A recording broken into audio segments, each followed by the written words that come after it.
Quick progress report. All right, who do you want to talk about first? Quickley, Obi, or let's talk about Quickley.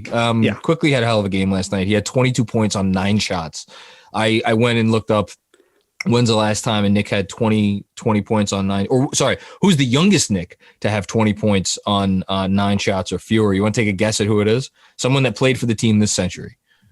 Youngest Nick? Yeah, youngest Nick to have 20 or more on 9 shots or less.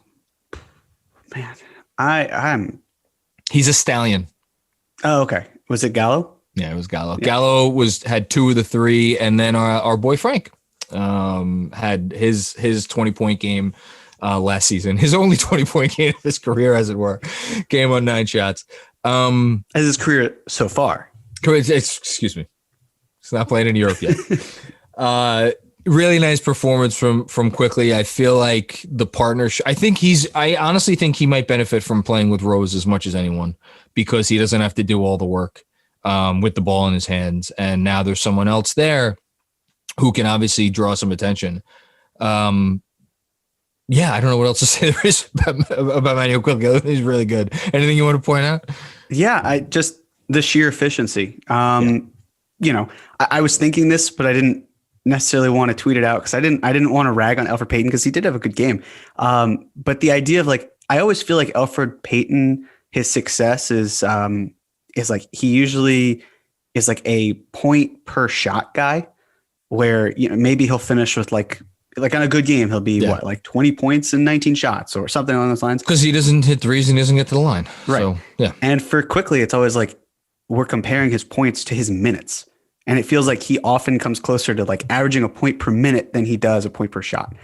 And, just the way that he's able to play so efficiently, having this dual backcourt or this dual point guard backcourt and the opportunities that arise, and how you're able to play with someone who was the youngest MVP of all time and learn from them and grow. It's just fantastic to watch. And we'll talk about him in a second too, but it's hard to identify what is real with Derrick Rose because it has only been 3 games and the presence he's had has been so fantastic that you can't really parse out necessarily what's maybe not going super well or what is going well, but maybe isn't here to stay.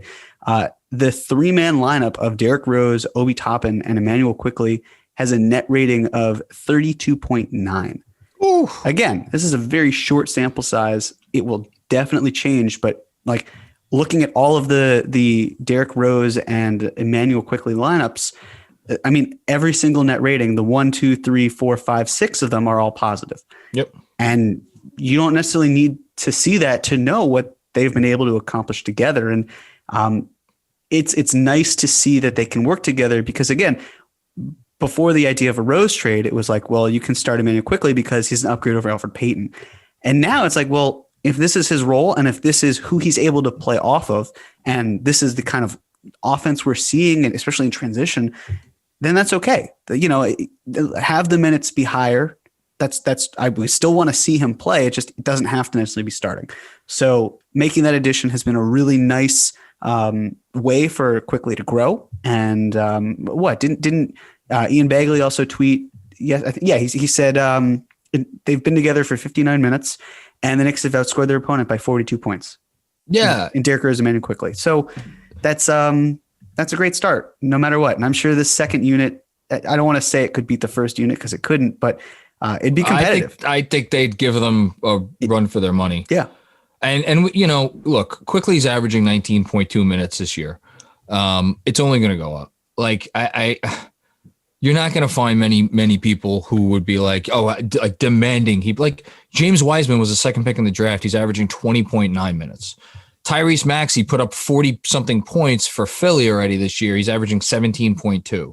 Sadiq Bey, who's playing for Detroit, a Detroit team that's going absolutely nowhere, is averaging 19.1. Desmond Bane is helping the Grizzlies every night. He's averaging 22.8. Like, this is what like rookies average. I mean, it is what it is.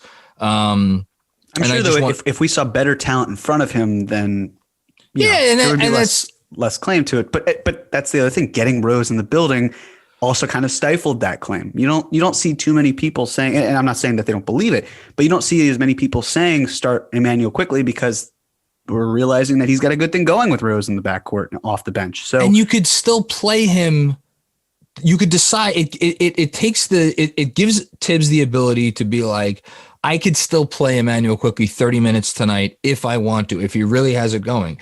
If he's looking like a rookie and he's struggling a little bit, then it's going to be closer to 15 minutes, whereas if he starts him, then all of a sudden it's kind of a different situation. I just want to say really quickly on Quickley, there are 6 rookies averaging over a 20 usage rate who have played, just looking at rookies who have played over 15 minutes a night and have played at least 10 games.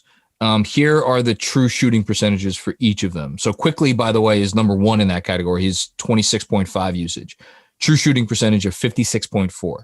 Wiseman, who by the way is a center, second in that usage, 54.8 true shooting. So worse than Quickley. Anthony Edwards, first pick in the draft, 47.8 true shooting, almost 10 points below Quickley. LaMelo Ball, probably the front runner for rookie of the year right now, 54.8, again, below Quickley. Tyrese Maxey, the aforementioned, 51.3 true shooting. And then Cole Anthony is the only other one above a 20 usage, 46.9 true shooting. So Immanuel Quickley has a higher true shooting than all of those people.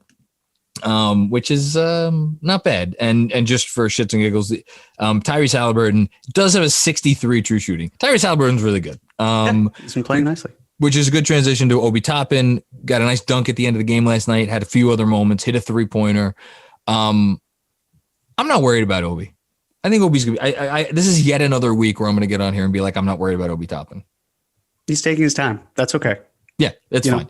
If Julius Randle weren't Julius Randle, I think we could maybe be a little bit more concerned, but Julius is holding down the fort to such a degree that Obi Toppin is confined to a role and he just has to work in that role and he's naturally going to get better over time. And he's getting the reps and the attention with especially Derrick Rose that needs to be there. And I think even I've noticed in this post game, he's done a much better job. Every time I see him work in the post, I think back to the article about Anthony Davis and Karl Anthony Towns and Kenny Payne and how Anthony Davis came to Kentucky and he had no post game and he worked on it. And Kenny Payne was the reason why. And it's hard not to see that coming together with the Knicks and Obi Toppin. He just looks more confident. There are times where he's very acrobatic and maybe to a fault, but you can see the gears start to move a little bit, and he's just doing a better job in the role he has. Yeah, completely agree. All you're looking for is signs every game, and we're getting signs. We had some Kevin Knox minutes last night against Houston. Shout out to him. Situational Kevin Knox. Situational season, yes. Situational season. And then we've only mentioned his name once or twice this episode. RJ Barrett's struggling a little bit right now. He is maybe forcing a little bit around the rim. The shot is. I think he hit a 3 though last night. Or maybe it was against Washington. He hit a 3 at some point in the last couple of games.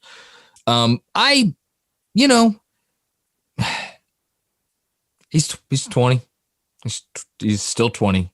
I think I forget he's 20 sometimes when he has these great stretches, and he had a really, really, really great stretch of games for most of the season until these last couple.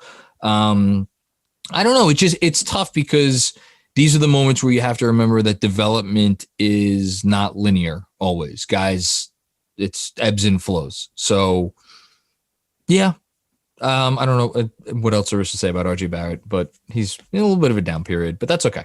It's fine, right? I would say it reflects well on the Knicks to this past week. I'd say the last 4 games have been down, but if you look at those 4 games and how either close they've been against a good enough team or how they've been blowouts against not great teams, it's nice to see that it doesn't fall on the shoulders of a 20-year-old to save this team. There's talent around him that can pick up the slack for when he struggles. And, yep.